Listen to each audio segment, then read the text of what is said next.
তোমার সাথে অন্যায় করে সেই মানুষটি এখন কী অবস্থায় আছে? নো কন্ট্যাক্ট সিচুয়েশনে রয়েছো তুমি।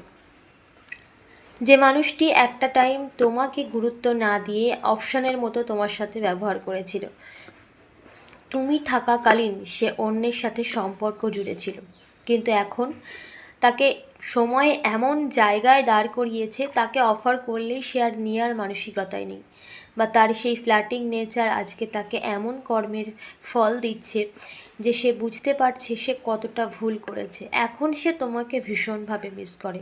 এখন তার ভালোবাসার কাপ সে তোমাকে দিতে চায় এবং অন্যেরটা গ্রহণ করার মানসিকতায় সে নেই। তার সেই ফ্ল্যাটিং নেচার তোমার সততা, তোমার পবিত্র ভালোবাসার কাছে যেন মাথা নত করেছে। তার সেই ফ্ল্যাটিং নেচার তাকে যেন সম্পূর্ণভাবে বদলে দিয়েছে এবং সে এখন বুঝতে পারছে তুমি কতটা সৎ এবং তোমার ভালোবাসা কতটা পবিত্র ছিল। তার কাছে এখন তোমার গুরুত্বটাই